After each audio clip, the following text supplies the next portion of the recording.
Good morning students. Class ninth में आज जो आपका टॉपिक है, टॉपिक का नाम है जिम्नोस्पर्म। ठीक, इंग्लिश में इसे जिम्नोस्पर्म कहते हैं और हिंदी में इसे अनावृत बीजी पौधे कहते हैं। देखिए, अगर आपको इसकी विशेषताएं लिखना है तो कुछ एक दो विशेषताएं तो इसकी हेडिंग ही बता देती है। तो चलिए शुरू करते हैं। जिम्नोस्पर्म अनावृत बीजी पौधे। वीडियो शुरू करने से पहले अगर आप हमारे चैनल पर नए हैं तो चैनल को सब्सक्राइब जरूर कर लें, बेल आइकन को दबाएं और वीडियो को लाइक और शेयर करना ना भूलें। चलिए शुरू करते हैं। जिम्नोस्पर्म देखिए, जैसा कि खुद कह रहा है अनावृत बीजी, तो इसकी विशेषता क्या हो गई कि ऐसे पौधे, मतलब ये पौधा ही तो है, ऐसे वृक्ष या पौधे, ऐसे पौधे जिनके बीज, बीजी मतलब बीज पर अमान्य होता है नहीं। ठीक, अमान्य नहीं, आवृत माने आवरण। ऐसे बीज जिनके, ऐसे बीज जिन पर आवरण नहीं पाया जाता है, तो ऐसे पौधे क्या कहलाते हैं?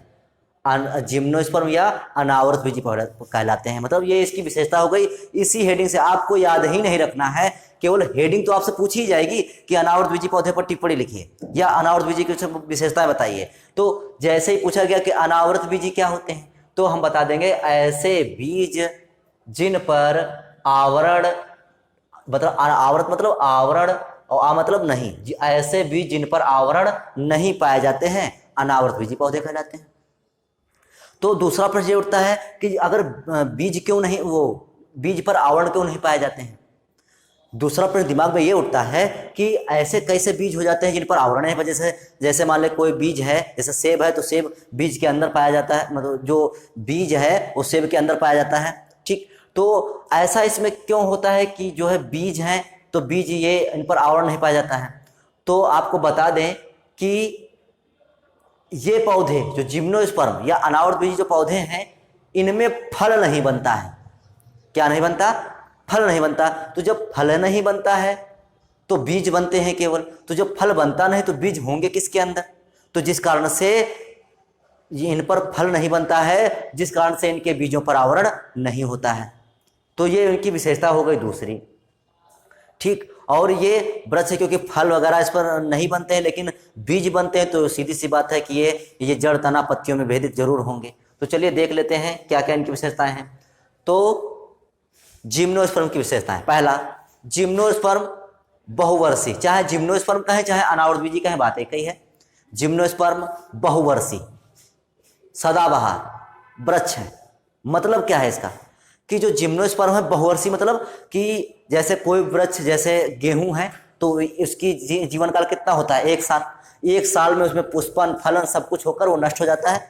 ठीक, कुछ पौधे ऐसे द्विवर्षीय होते हैं जो द्विवर्ष में उनका जीवन काल पूरा होता है, और कुछ पौधे ऐसे होते हैं जो कई सैकड़ों साल तक चलते रहते हैं। ठीक, तो इसलिए इनको पौधों क्या कहते हैं? बहुवर्षीय। आपको बता दें ये पौधे इतने पुराने हैं, इतने पुराने हैं कि इनको जीवित जीवाश्म कहा जाता है। मतलब ये आज से करोड़ों साल पहले ये इस टाइप के वृक्ष पाए जाते थे और आज भी पाए जाते हैं। ठीक, तो ये बहुवर्षीय और सदाबहार वृक्ष। सदाबहार मतलब क्या होता है? हमेशा ये हरे भरे रहते हैं। तो इसलिए इनकी विशेषता क्या हो गई कि जिम्नोस्पर्म बहुवर्षीय सदाबहार वृक्ष हैं। अगला, इनमें जड़ तना पत्ती पूर्ण विकसित होती हैं। ठीक, तो हमको पता है जड़ तना पत्ती पाई जाती है तो इसमें ये पूर्ण विकसित होती हैं। अगला, इनमें संवहन ऊतक कौन? जाइलम और फ्लोएम पूर्ण विकसित होते हैं। अब जाइलम का काम हम बता ही चुके हैं कि जल का संवहन करना, फ्लोएम फासे फूड का भोजन, मतलब जो भोजन होता है उसका संवहन करने का काम फ्लोएम का। तो ये तीसरा पॉइंट हो गया, संवहन ऊतक पूर्ण विकसित होते हैं, मतलब कौन? जाइलम फ्लोएम पूर्ण विकसित होते हैं। अगला, इनमें काष्ठीय ऊतक पाया जाता है। आप लोगों ने जब कभी कहीं पहाड़ों पर गए होंगे तो वहां पर बहुत मोटे मोटे सीधे सीधे लंबे लंबे वृक्ष देखे होंगे, तो वो कैसे होते हैं? काष्ठीय होते हैं। जैसे अपना आम है, नीम है, तो उसी प्रकार से ये पौधे भी कैसे होते हैं? काष्ठीय होते हैं। ठीक, तो इसमें काष्ठीय ऊतक पाया जाता है, इसलिए पौधे कैसे होते हैं? काष्ठीय होते हैं।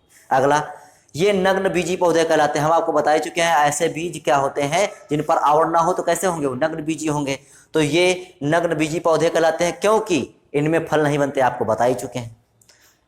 आगे इनके जननांग शंकु के आकार के होते हैं, शंकु जैसा लट्टू होता है। तो ये इनके जो जननांग होते हैं, जननांग मतलब male sex organ and female sex organ, ठीक। नर जननांग और मादा जननांग जो होते हैं वो कैसे होते हैं, शंकु के आकार के होते हैं। इसका उदाहरण कौन है, जैसे साइकस है, पाइनस है, ठीक। आपने सुना होगा, सामाजिक विज्ञान पढ़ा होगा, चीड़ देवदार के वृक्ष पढ़े होंगे। तो चीड़ और देवदार के जो वृक्ष होते हैं उनको साइकस और पाइनस ही बोलते हैं, ठीक।